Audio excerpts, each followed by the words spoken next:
a right wing that embraces its own fringes will end up in the same position as a left wing that has embraced its fringes. Okay, so that's why I want to get into it. Embraces. Yes. So now, having spoken to Tucker, I actually see that interview very differently. And I did listen to the interview, and I knew what Nick Fuentes was. And I think he did show himself to be who he is. It wasn't his most vile stuff, but you got the feel for what this guy was. But I really think Tucker was talking to him, Ben, to put like a bumper on this guy. Because what Tucker was urging him the whole time was to understand that collective punishment for any one group of people is wrong. It's deeply immoral, and it's anti-Christian, which this guy is supposed to be, and reminding him of how deeply immoral that is, that you should not be looking at a group of people, whomever it is. The left does it to everyone, whites mostly, but like this collective shame, white men in particular. And there's a group of people like Nick Fuentes that does it to groups of Jews. And he was making the case throughout the whole interview in the way that Tucker does. He's not like you or me. He's not like pointed and cross-examining. That is not true. And was making... That is fundamentally untrue. No. Senator Ted Cruz whether that is true. He gave it to Ted Cruz because Ted Cruz is a politician. That's, yeah. Oh my God. I hope it hurts for Ben to have to do this. But because I have no sympathy for Ben here. I have no sympathy. Like, Ben, do you know what this conversation is? This conversation is I'm Ben Shapiro and Megyn Kelly is Ben Shapiro. That Ben Shapiro is me and Megyn Kelly's Ben. I think I said that right. This is the same conversation, just flipped. It's him making endless excuses for Trump because he's a partisan fuck hack. And now he's on the other side of it. And he's like, hold on, you can't really be this stupid. That's the difference. You think, what? There's no way, right? Now he's experiencing it. I would actually be Megyn Kelly #1 simp in the world if she were to say, well, I grade Fuentes on a curve because he's not a politician. He's young. He gave it to Ted Cruz because Ted Cruz is a politician. That's, yeah. Well, hold up. So only politicians get cross-examined? You don't, well, look, Truly? It depends on the person. Tucker would never cross-examine a person who is not a politician. That's his rule? Tucker has excoriated public figures who purport to speak for us and represent us. This is a public speaking thing. I've thought about practicing this skill. I should at least incorporate it into my, I guess, like arsenal or vernacular. It's so hard for me to do it. I go too far in the other direction. When I hear somebody say something, I want to engage with the conversation. So if somebody says a thing, I want to have a back and forth. There's this inhuman skill that so many speakers have. It happens a lot with people I talk to. Megyn Kelly just did it, where you just don't respond to anything they say at all. And you just say something that like you want to say. And is really completely unresponsive to what just came before it. Like, hold up. So only politicians get cross-examined? So only politicians get cross-examined. So the question is clearly, hold on, you're saying that he was mean to Ted Cruz, but not to Fuentes because Ted Cruz is a politician, Fuentes isn't? You think that Tucker Carlson's never gone hard on a non-politician? And then her response is, look, truly, it depends on the person. Tucker would never cross-examine a person who is not a politician. That's his rule? Tucker has excoriated public figures who purport to speak for us and represent us for many years. Nick Fuentes is a podcaster civilian. Okay, I just... Like, that was actually more responsive than I was because she brought up the one I was saying that here, but I still hate her, okay? I have a question. That wasn't a good example of what I was saying. Wipe the past 20 seconds from your mind. I should have let her finish her sentence. I just went full Hutch there, okay? We all in our industry... But to on a separate note, though, to say that Fuentes is just a normal random person because he's not an elected politician is also really fucking stupid, considering he's had, like, political events where he stood alongside, like, other political figures. So. ...are constantly excoriating people who are in our industry. It happens all the time, every single day. Okay. Again, but we're talking about his interviews. We can agree to disagree on your interpretation of what Tucker was doing there. I think everybody should watch and determine for themselves what they think Tucker was doing in that interview. And I urge you to watch it back to back with the Ted Cruz interview to determine whether you think that was an aggressive Tucker Carlson interview. And you can judge for yourself. I didn't say it was aggressive. My opinion. I didn't say it was aggressive, and I don't think he would say it was aggressive. And I think his point was... You made it sound like Tucker was trying to prove that Nick Fuentes was not one of the conservative types, which sounds kind of like an aggressive interview, but I guess you think it wasn't aggressive, but Tucker Carlson was subtly doing this. Like, these are not, like, I hate that I'm even considering this. Like, this isn't a real argument. Like, I only watched a little bit of that. Maybe I'll watch the full thing. It seems like a dick suck fucking marathon. But, like, you think the average person watching Tucker Carlson is going to come away thinking, like, man, that Fuentes guy sure is a real bad dude, real horrible guy. This guy, first of all, he's become a behemoth, sadly. He's got 5 million viewers on Rumble. He's got 1 million followers on X. I agree. It's also crazy to listen to people speak things into existence. Fuentes is definitely gaining influence, especially now that a lot of people are talking about it. Fuentes is nowhere near as big as people think that he is, but like his platforms are heavily botted.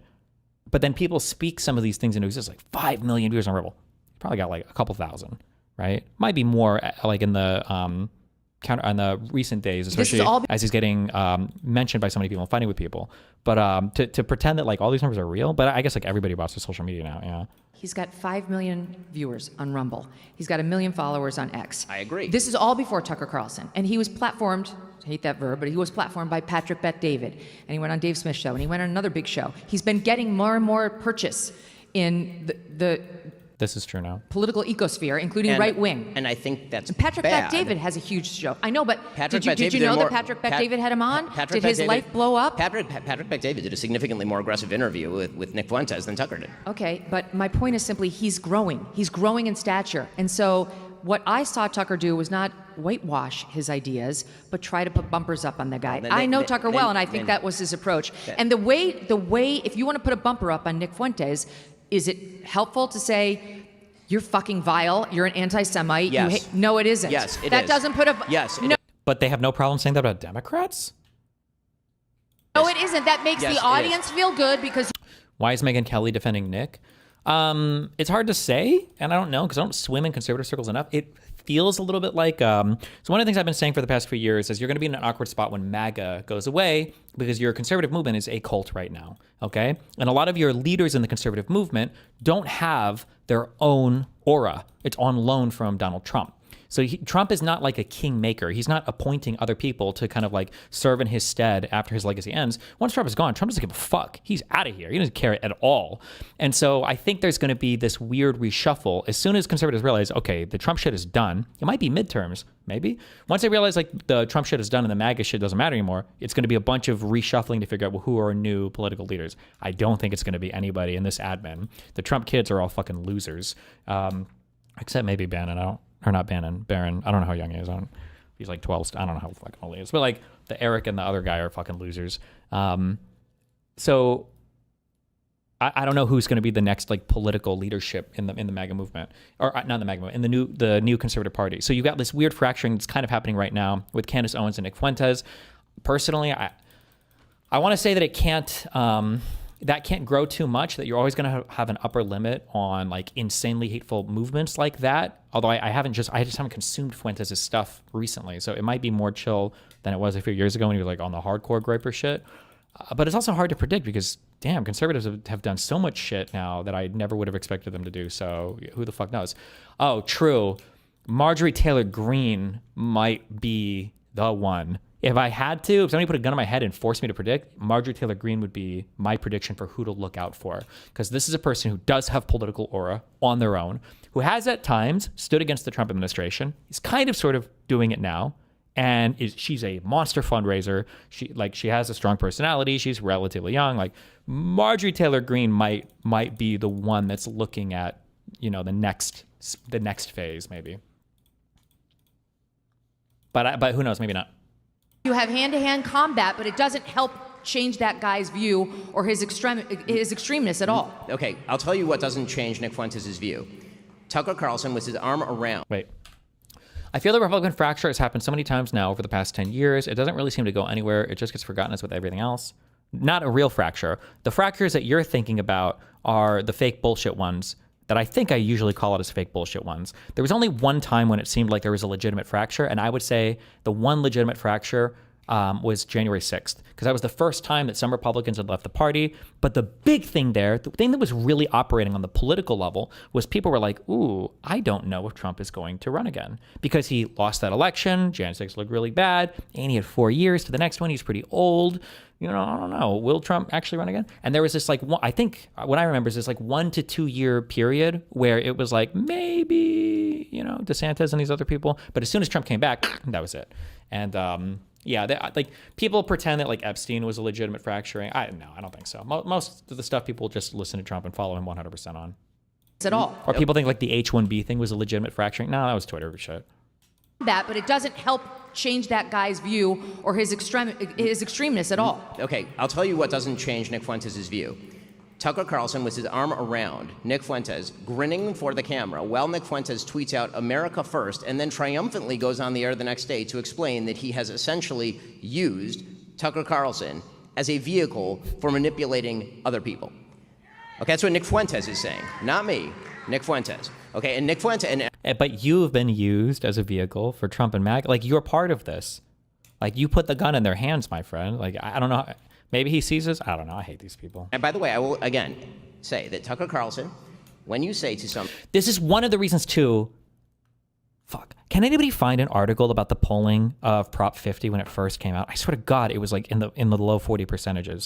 This is why I have so much respect for Gavin Newsom, okay? Because it's one thing to identify a popular issue and support it, like Trump does with foreign policy. Like, Trump supports Israel, one, because it's kind of popular voters, but I think mainly because it was an easy win, right? Trump is, Israel's never losing in the Middle East. Israel's there for good. All the leadership knows it in the Middle East, like everybody knows it, right? So of course he backs them. He doesn't back Ukraine, not for any strong ideological reason, but I think he doesn't back Ukraine because it's probably a hard fight, and to lose is embarrassing, and you don't want to lose.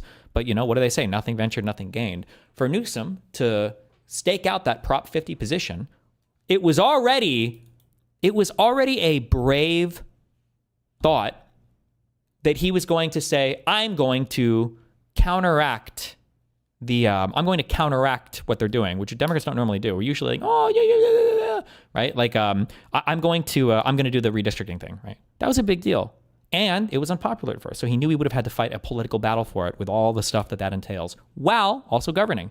Like, there was a lot of stuff that he had to take on to do that, and he won that fight. I have immense respect for people that are willing to wade into an arena where victory is not assured and then fight for what they believe in and then accomplish it. Losers like Ben Shapiro are people who are only treading water, floating with the waves and following the current. And it's such a low IQ, low human capital, loser, spineless hack fuck way to do politics, especially when you are part of these huge political organizations and media that could theoretically influence some of the conversation. And you abdicated that responsibility, your role to America as an idea, your role to the media, if you view yourself as a journalist.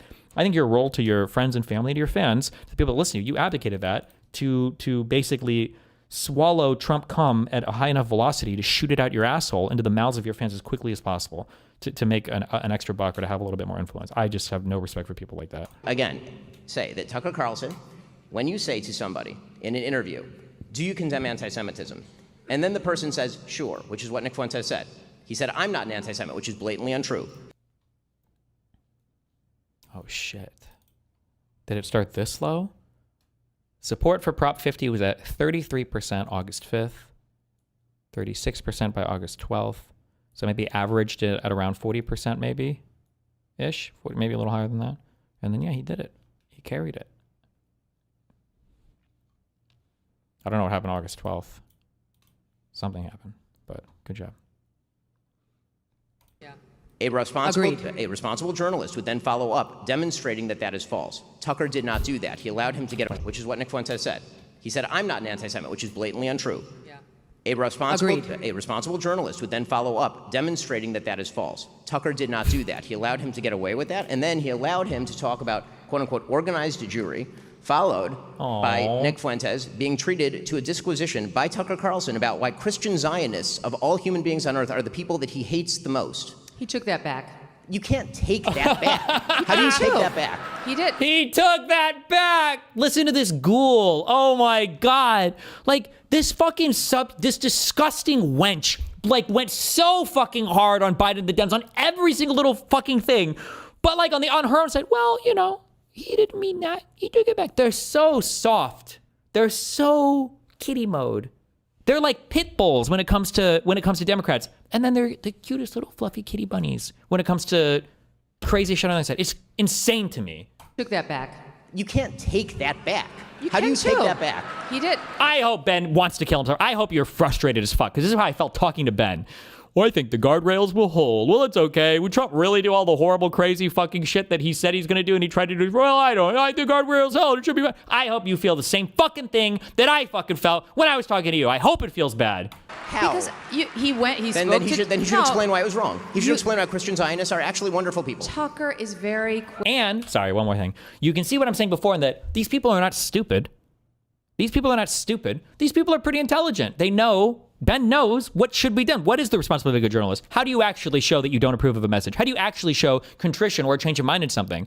It's not just saying like, oh, I didn't mean that. LOL. Obviously, this is political maneuvering. He knows that, but she knows that. But now look, now they're having different conversations, right? She's having a politics conversation, and Ben Shapiro is trying to have like an intellectual back and forth or whatever. Like, let's actually analyze his idea. Isn't this kind of bullshit? And she's just like trying to play power politics, basically. Look at what she said when he had dinner with Trump. And I are Nick Fuentes at Mar-a-Lago. Fuentes. Milo Yiannopoulos was also reportedly there, but Nick Fuentes, we've covered him on this show before. Yeah? We've covered him on Twitter as well. Yeah? He is a Holocaust denier, What? though he says it with a laugh. He has been targeting Ben Shapiro for years, and I've covered that on my Twitter. What? And we're going to get into all of it. How did this guy wind up at Mar-a-Lago? It's absolutely disgusting that Nick Fuentes was at Mar-a-Lago. Period. Wow. Period. He shouldn't have been within 10 feet of the former president of the United States. It's deeply, deeply wrong. How did it happen? Holocaust denier Nick Fuentes at Mar-a-Lago. She's just following the winds, right? So that was the winds. They blew in that direction back then. Trump disavowed Fuentes and everything else. And now the winds maybe are changing now, and so she's hedging. Then he should explain why it was wrong. He should explain why Christian Zionists are actually wonderful people. Tucker is very quick to self-flagellate. But you also, I'm sorry, fuck. It's just, you see the parallels one-to-one as well with the Hassan stuff and the shot caller stuff too, right? How do people change their mind on something? How do people deny something that's right in front of their eyes? Because at the end of the day, if you want to understand politics, it's all just clout sharking. You should just look at it as though everybody's a YouTuber, influencer, streamer. It's all the same fucking shit. It's all the same fucking shit. He should explain why Christian Zionists are actually wonderful people. Tucker is very quick to self-flagellate, and he went on with Dave Smith the next day, the next week, whatever, Monday, Tuesday this week, and said, that was stupid. I didn't mean that. He said, I'm angry at people like Lindsey Graham. I'm angry at people like Ted Cruz because he thinks they run headfirst in these conflicts and they don't think about what's going to happen to American kids. Hold up. If we're talking about firing... Do you think there are methods to de-incentivize this behavior, or is it always going to be min-max goal for influencers? I think there's one big thing that could change it, but this is unfortunately kind of like a pipe dream, and I don't think this would ever happen. Politics needs to be like separated from all the other arenas of our life. Politics has infected way too much of our lives. And one of the downsides to that is you get a whole bunch of people talking about it that have no business talking about it. Or you get a whole bunch of people paying attention to it that have no business having an opinion on it. And then what happens is I think that influences kind of your political directions, right? Like imagine if you had a country, imagine World War II Germany, and there were only 10,000 citizens. And imagine 200 of them followed politics closely, and you had a Nazi party and you had a communist party, and there was like split like 100-100. But then imagine there are like 5,000 people that play like Clash Royale, and all of a sudden, you started to get like people in the Nazi party talking more to Clash Royale people, and now all of those people are like super involved in politics, but not because they know anything about it, just because, they kind of speak to the people in Clash Royale politics, and now they all support it. But do they really have any business supporting it? Do we really need Stephen A. Smith's takes on politics? Do we really need Joe Rogan to be one of the most important political kingmakers, kind of, at least in media in the United States? Is this actually a good state of affairs? Probably not. But you'd have to ask people to give back money, influence, power, fame, numbers in order to go back to a world where maybe not as many people need to have the strongest opinion ever on political things. That would be, most people wouldn't want to do that are in it now, because you're just asking them to reduce the size of everything in their arena. Head first in these conflicts, and they don't think about what's going to happen to American kids. Hold up. If we're talking about firing inside the tent, everything Lindsey Graham, okay, and I'm not a huge Lindsey Graham fan. He votes with the President of the United States 100% of the time, and Tucker spent yesterday's show excoriating him as a psychosexual death worshiper. Does that sound like firing outside the tent? Again, these are the questions. I'm not offended. Again. I'm not offended. I'm not offended. The questions that I'm asking outside the tent, psychosexual death worshiper. Does that sound like firing outside the tent? Again, these are the questions. I'm not offended. Again, the questions that I'm asking here, I'm not asking you to do anything, Megyn. No, I know. Okay, I know. I'm not. Our beef is not with each other. I'm not, okay? When I draw a line with regard to what I believe Tucker Carlson is doing to the conservative movement and what he is fomenting, that is because that is my info, and everyone can make their own decision. Wait, what are YouTube people saying? Change our names. Does that include political streamers such as yourself, Destiny? Oh, you got me. Yep. You got me, dude. Yeah. Good one. You got me. Can you fix our name? Wait, what's wrong with the names? They look normal to me. Is the conservative movement and what he is fomenting, that is because that is my info, and everyone can make their own decision as to whether they think that I am right or whether I am wrong and where they choose to draw the line with regard to the conservative movement. The question for me is always whether somebody's statements are forwarding moral values that I think are worthwhile. I did not get into this business for the money or for the clicks. You didn't either. Neither did he. What was that? Neither did he. I mean, he may not have. That's fine. I certainly did not. The question for me is always whether somebody's statements are forwarding moral values that I think are worthwhile. I did not get into this business for the money or for the clicks. You didn't either. Neither did he. What was that? Neither did he. I mean, Is she talking about Tucker Carlson or Nick Fuentes? he may not have. That's fine. I certainly did not. I'm only going to speak for myself. And what that means for me is that if I see somebody breach basic moral values by having on a Nazi, and in my own view, you can take your own view, in my own view, gloss the Nazi, then I'm going to speak out about that, and I'm going to point out that there is a long pattern of him ideologically laundering terrible ideas over the course of the last 2 years, ranging from traveling to Russia to sniff the bread and explain why the Russian regime is actually wonderful, to saying last week the Venezuelan regime of Nicolas Maduro is actually not that bad because they're being attacked by, in his words, globo homo. Tucker's made the point, I'm not going to here to be Tucker's defender, but he's made the point that Maduro is culturally conservative. Who gives a shit? The guy's a communist dictator. Everyone in his country is eating dog. He's shipping fentanyl to the United States to kill Americans. Why do I give a shit whether he's anti-LGBTQ rights? This is the number one thing about Nicolas No engagement. Maduro. You know how far down the list you have to get before you can get to anything remotely recommendable about Nicolas Maduro? I did ask him yesterday about the criticism that he didn't give Nick Fuentes a hard time, right? He didn't bring up the stuff that we've been talking about. No, he didn't. And here's what he said. It seemed to think that we've way overstated the Oh, we got clips. Oh, he's getting clip ambushed. Oh, no. number of Jews killed in the Holocaust. He's ripped on poor Usha Vance in the most offensive terms, which I mean, so what do you say to those people who say, why didn't you raise any of that? Damn, I don't know if I can predict if I have the script for Carlson. This guy's way out there. Either one, something to do with like it's good to get ideas out there so we can challenge them. Like shouldn't we want to basically the marketplace of ideas argument? Or two, USA bad. The US has done worse. What do we think? One or two? You know, do your own interview the way that you want to do it. You're not my editor. Buzz Oh, okay. off. I mean, I don't know. You want to go yell at Nick Fuentes? I'll give you his cell. Call him and go sit and yell at him and feel virtuous or whatever. That's up to you. Okay. I agree with him. Wait, was this supposed to make Megyn look good? Or I agree with him. He did the interview that he wanted to do for a reason. Here's the other thing I want to say. what?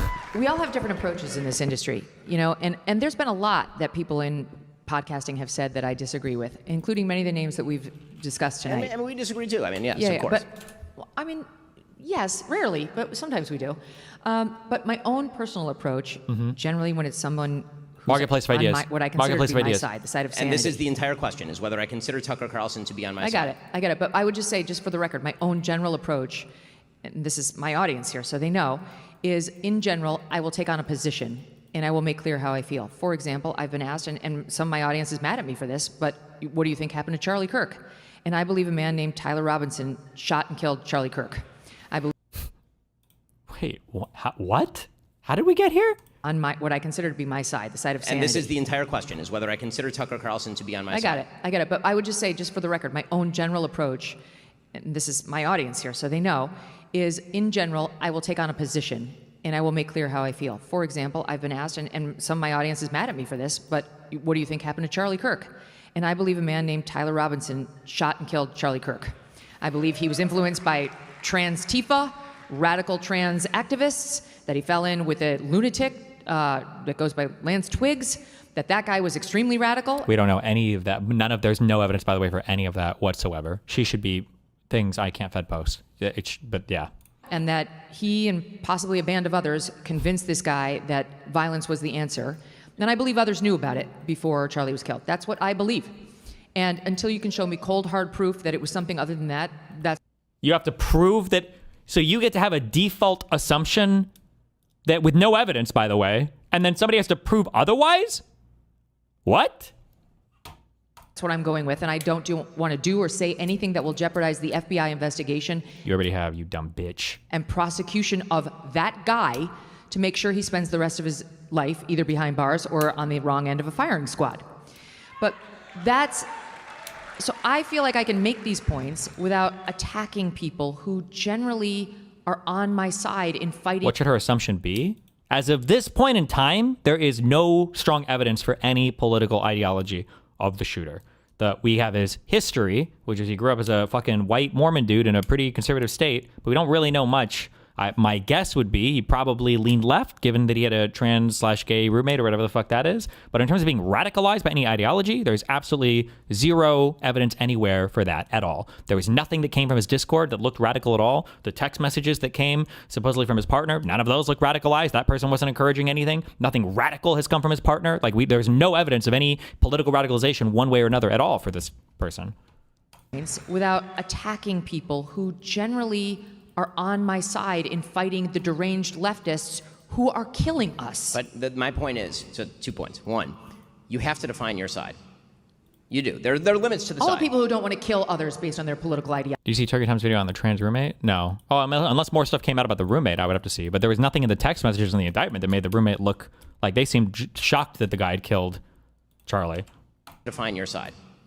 You do. There are limits to the All side. the people who don't want to kill others based on their political ideology. So I would agree with that, except for the fact that, as you showed, Nick Fuentes wants to kill others based on their political He's not ideology. on my side. He's not with me. My point is that Tucker treated him as though he was on his side. Apparently there were messages that got leaked to Turkey Tom, and it's in his video. Wait, what? Link me.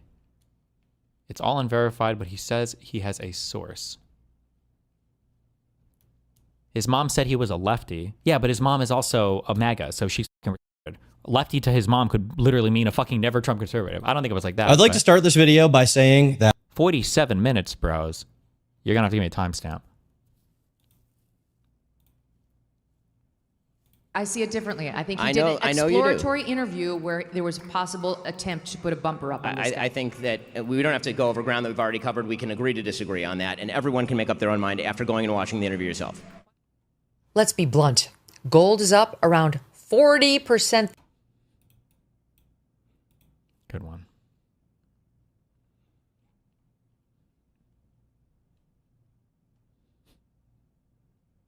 What was that event even? I think this was in Florida. It was in Jacksonville.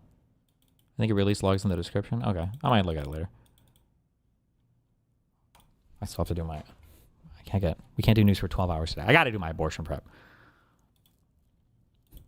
Oh, paste. Kings.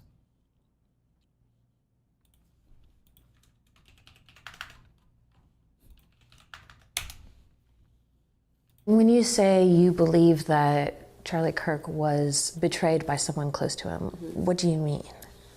I think that in the coming weeks, there's going to be a lot of financial reports that are coming out. And I, first and foremost, do not believe that Tyler Robinson killed Charlie Kirk. I want to be very clear on that. Whether he was involved, I think the answer is yes. I think that's obvious. And your basis for saying he didn't act alone is what? I don't know, maybe the weird Fed messages that were concocted out of thin air that had no timestamp and were written like they were speaking in 1822, among other things. Their lack of an ability to answer any basic questions about what took place. But do you have any proof So no that evidence. the messages Okay. were made up? Because that would be easily proven. Yeah, but they didn't put timestamps on them, and Discord came out and said they didn't exist. This was supposedly text messages, not Discord messages. It's my understanding from the indictment. Yikes. I actually did not read that they were text messages. The indictment calls them text messages. What would it be like the feds are like on a computer, like typing it out back and forth? That's exactly what it is. The feds made up the text messages. But you don't have anyone from like the FBI telling you that, or law I have enforcement? leaks. Okay.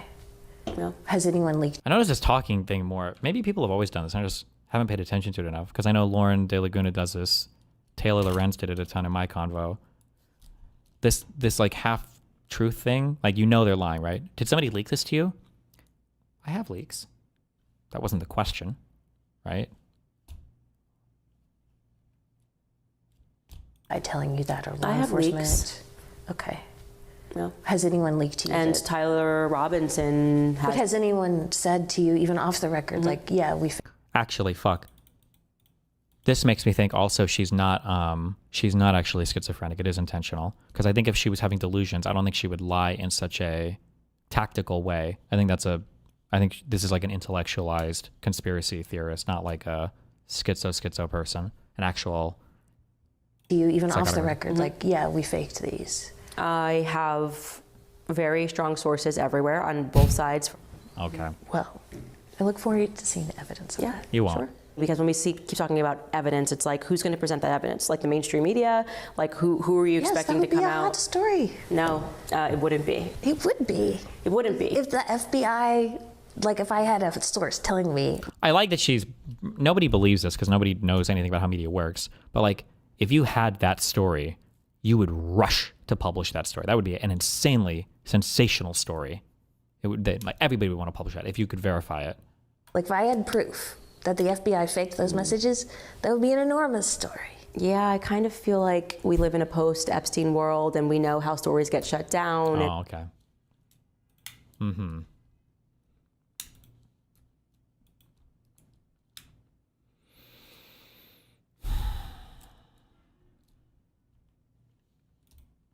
Like America. What is this? Oh boy. Like America or Israel more, you don't answer the question. You don't want to answer the question. This is going to make any American suspicious of you. Any patriotic, nationalistic American will be suspicious of that. I am suspicious of that. I find that to be extremely problematic. I'm not speaking for other people. Wait, has Ben not answered that question before? Has somebody asked Ben, do you care more about Israel or America? And he's not answered? I genuinely don't know. I'm speaking for myself. I don't like that. I don't want anybody who doesn't think America is the greatest country in the world with no reservations to be giving me advice on American politics. I don't know why. Why is this so hard? How many YouTube watchers of Asmongold's content has he converted? His algo was goated pre-politics. I don't know if it still is, but holy fuck. Yeah, he's probably converted a ton. He's probably one of the most influential online people. It's pretty sad. It's insane to me that he gets posted in fucking the H3H3 subreddit, and the people there will like half simp for him with like yeah, sometimes he's got some bad takes on things, but you know, when he's covering this stuff, you know, he's pretty, it's like, oh my god, seriously? Really? Maybe that was just a couple threads. Maybe they don't normally. I don't know. Jesus. To then say that I wanted his children to die in a foreign war. What the fuck? Okay, so those are different. That's a rhetorical. Well, yeah, but the thing is that Tucker is following a logical chain of actions where if you are advocating for America defending Israel, like it's a simple question. Would Ben Shapiro want, if Israel was attacked, would he ever want American troops to go over to Israel? And if the answer to that is yes, then I think Tucker's accusation is correct. What if you want stuff to go over to, like, Ukraine? How do you even begin to evaluate that? Wait, what? Theoretically, hypothetically. No, it is not. I'm sorry, it's not. An attack on motivation is a very different thing from an attack on an idea. His point was that you were sounding like a neocon, and he's upset with anybody who wants us to get too involved in Israel's conflict because he feels it endangers American children. Okay, the idea that, number one, the idea that I want the United States to be directly involved in Israel's conflict I is not get it. true. No, I know that. I've been urging Israel to get off of American aid for literally as long as I have been active in politics. Stop making clear what his point was. But my point is that that's not his point. And again, none of this. So we disagree. We disagree on. So it's an inversion of the way that Americans see this. So you're seeing this as Israel getting away from America's aid, whereas I think a lot of Americans, such as myself, see it as us getting away from aiding Israel. And so there's even an inversion of the way that the problem is even perceived. And I'm speaking generally from my own perspective, but that's the way that I see it. The interpretation of what Tucker has been doing for the past 2 years. And it's very difficult for me to believe that Tucker is merely anti-Israel when, for example, today, in his newsletter, I mean, I can directly quote it if you like, in his newsletter today, he claimed that Zoran Mamdani is not anti-Semitic. This was his newsletter today, this morning. I mean, I'm happy to read the text. It's a little extraordinary because, again, it is. Is there something that Zoran has done that is explicitly anti-Semitic? And I ask this as a genuine question because I haven't seen anything that he said or done that has been genuinely anti-Semitic. He said he wouldn't. Yeah, where is it? It is kind of shocking stuff. So here's what Tucker Carlson wrote in his newsletter today, or what his newsletter says under his name. He said, "Is the incoming mayor a fan of Israel? Does he want America to fight its wars? Not particularly. But a Jew hater? That's a different conversation. We've never seen anything to suggest he falls into that ugly camp. If we're talking about fighting the left, defending Zoran Mamdani, who literally said that Hamas, he has no opinion whether Hamas should disarm, who posed..." He shouldn't. He shouldn't have an opinion. He's the mayor of one city. He shouldn't be giving his takes on international politics, period. Why is the mayor of New York City giving his takes on international affairs at all? Okay. Asmongold, very special guy.